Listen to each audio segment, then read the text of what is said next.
पुण्यात 2 दिवसांपासून प्रचंड पाऊस होतोय।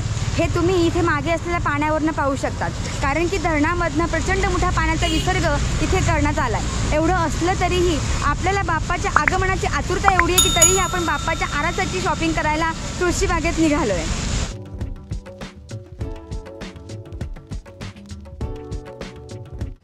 गौरी गणपती जवळ आलेत आणि आता वेळ लागले ते त्याच्या आरासाठी।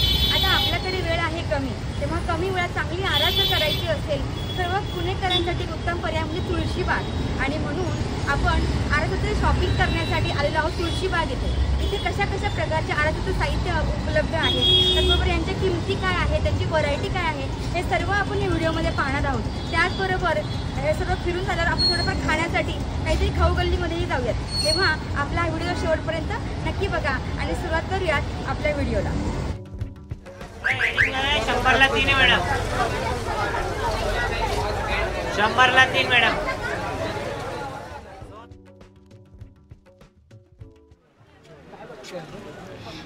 हे किती 3,500, हे 2,500 आणि हे दहीहंडीवालं अच्छा हे पण 2.5 ओके। आणि हे हारांची काय किंमत आहे?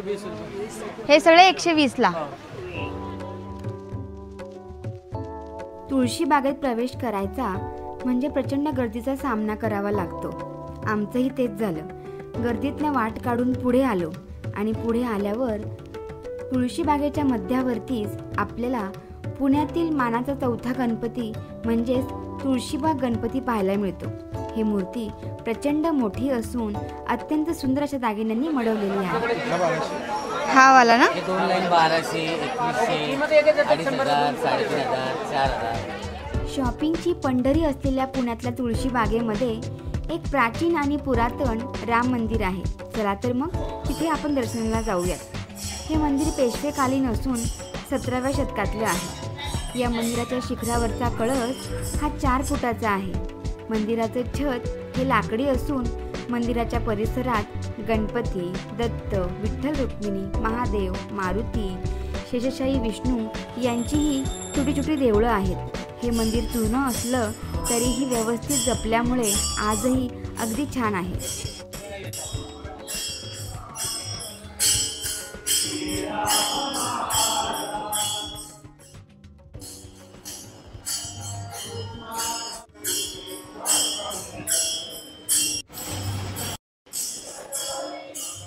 इथे अतिशय प्राचीन आणि पुरातन असलेल्या राम मंदिराच्या इथे आता आपण आलेलो आहोत। मंदिराच्या सुरुवातीला आपल्याला नगारखाना पाहायला मिळतो। मंदिराच्या आवारामध्ये खूप सारी छोटी छोटी मंदिरंही आहेत आणि आता बाप्पाचं दर्शन करून राम मंदिराचं दर्शन घेऊन आता आपण पुढे निघूयात।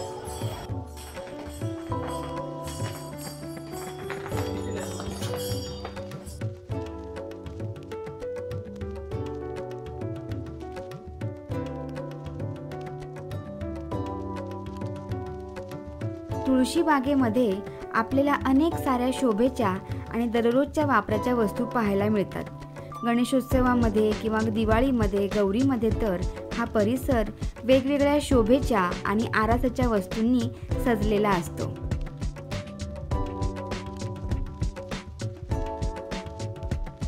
पुण्यातील सर्वात जुन्या म्हणजेच 1952 पासून असलेल्या कोल्ड्रिंक हाऊसला आता आपण आलो, ते म्हणजे कावरे कोल्ड्रिंक हाऊस। चला जाऊयात।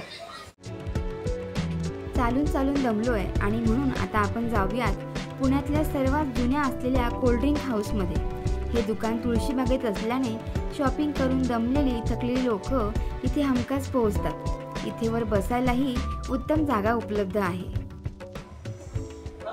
जे कोल्ड्रिंक हाऊस आहे हे पुण्यातील सर्वात जुनं कोल्ड्रिंक हाऊस तर आहे, पण याबरोबर याचं विशेषता म्हणजे यांच्याकडे जेही काही आईस्क्रीमच्या व्हरायटी आहे त्यांचा दर हा माफक आहे। त्यामुळे कुठल्याही आईस्क्रीमचा रेट आपल्याला अतिशय असा फार जास्त पाहायला मिळणार नाही। आणि दुसरी गोष्ट, ज्या प्रकारे ह्या आईस्क्रीम सजवून येतात ते बघितल्यावरच आपल्याला खावंसं असं वाटतं। आता इथे आपण मँगो एक्झॉटिकामध्ये खालच्या लेअरला आपल्याला मँगो पल्प पाहायला मिळतोय। वरती आईस्क्रीम स्ट्रॉबेरी आईस्क्रीम आहे आणि वरती मँगो आईस्क्रीम आहे। त्यामुळे एका आईस्क्रीममध्येच आपल्याला 3 व्हरायटीचे जे फ्लेवर्स आहेत ते खायला मिळणार आहेत। ह्या मँगो एक्झॉटिकामध्ये वरती जे आपल्याला मँगो दिसतोय किंवा खाली जी स्ट्रॉबेरी आहे, दोघांचेही फ्लेवर मिक्स होत नाही आहेत। तेव्हा जेव्हा आपण खातो तेव्हा आपल्याला मँगो आणि स्ट्रॉबेरी दोघेही वेगळे वेगळे खाण्याचा आनंद भेटतो. टॉल ग्लोरीमध्ये आपल्याला पिस्ता, व्हॅनिला आणि पायनॅपल या तिघांचा एक पिरॅमिड पाहायला मिळतो आणि यांचं जे कॉम्बिनेशन आहे ते अगदी अप्रतिम आहे.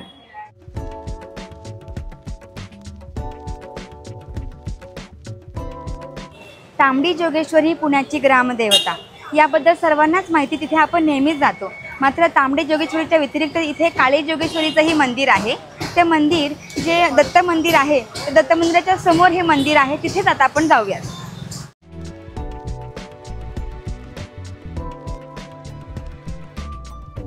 पुण्यामधली तांबडी जोगेश्वरी ही ग्रामदेवता. या मंदिरापासूनच जवळ असलेल्या काळी जोगेश्वरी या मंदिराबद्दल फारसं कुणाला माहीत नाही. हे मंदिर तब्बल 200 वर्ष जुनं असून गेल्या काही दशकांपासून भिडे कुटुंब या मंदिराची व्यवस्था पाहतात. मंदिरात प्रवेश केल्यावर समोरच मंदिराचा लाकडी सभामंडप दिसतो. सभामंडपात प्रवेश केल्यावर गाभाऱ्याच्या समोर गणपती, कालभैरव, शिवलिंग यांची छोटी मंदिरंही पाहायला मिळतात. गाभाऱ्यातील जोगेश्वरीची मूर्ती पाहता क्षणी नजरेत भरते, कारण या मूर्तीला 3 डोळे आहेत. तिसरा डोळा हा कपाळावर असून तो आडवा आहे. हे मूर्तीचं वैशिष्ट्य. ही मूर्ती काळ्या दगडात बनवण्यात आली आहे. मूर्ती 2.5 ते 3 फुटाची असून मूर्तीला 4 हात आहेत, ज्यामध्ये शंख, चक्र, पद्म ही आयुध असून 4था हात अभयमुद्रेत आहे.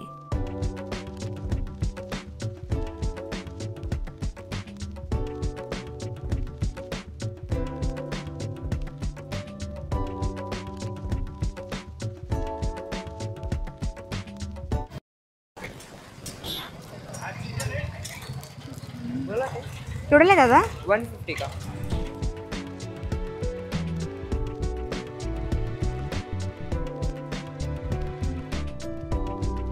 आता रात्र झाली आहे आणि थोडी भूकही लागली आहे, म्हणून आपण निघालो आहोत पुण्यातील सर्वात जुन्या असलेल्या जोशी वडेवाले या दुकानात. हे दुकान अत्यंत जुनं असून इथे वडापाव बरोबरच आपल्याला पोटभर जर जेवायचं असेल तर वेगवेगळे पदार्थही उपलब्ध आहेत. त्यामुळे इथे आपल्याला नेहमी गर्दी पाहायला मिळते. मिक्स भजी आणि 2 वडापाव किती? 110. एकमेकावर प्रेम करणाऱ्या आणि एका यशस्वी जोडप्याची कहाणी म्हणजे जोशी वडापाव.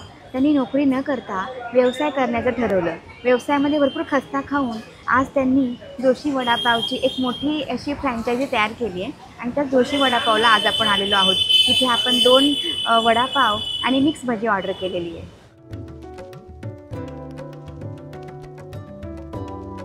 याची टेस्ट अगदी तिखट पण नाही आहे आणि चिंचेची आणि हिरवी चटणी घातल्यामुळे त्याला एक वेगळाच असा एक आंबट अशी छान चव येते आहे. आंबट डायरेक्टली आपण नाही म्हणू शकत, पण त्याच्यामुळे तिखटपणा फार आपल्याला जाणवत नाही.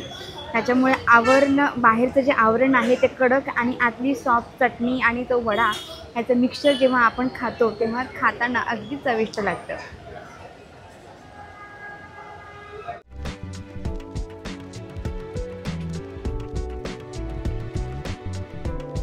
तर आपली दुसरी ऑर्डर आली आहे. तर ती ऑर्डर आहे मिक्स भजीची. आपल्याला एकच प्रकारची भजी खाऊन कंटाळा आला नको म्हणून इथे मिक्स भजीचीही एक प्लेट आहे. त्याच्यामध्ये आपल्याला इथे पालक भजी, मूगडाळीची भजी आणि बटाटा भजी बघायला मिळतात. ह्याची किंमत आहे 70 रुपये आणि आधी जो आपण वडापाव घेतला तर त्याची किंमत आहे 20 रुपये. जोशींचा वडापाव खाऊन झाला आहे आणि इथून आता आपण आपल्या व्हिडिओची सांगता करूयात. शॉपिंग आणि पोटोबा केल्यानंतर आपण हा व्हिडिओ इथे थांबवतोय. आपल्याला हा व्हिडिओ कसा वाटला हे आम्हाला नक्की कमेंट करून सांगा. व्हिडिओ आवडला असेल तर व्हिडिओ लाईक आणि चॅनल सबस्क्राईब जरूर करा, जेणेकरून असेच माहितीपूर्ण व्हिडिओ आम्ही आपल्यापर्यंत आणू शकतो. तोपर्यंत आपण दिलेल्या वेळेबद्दल धन्यवाद.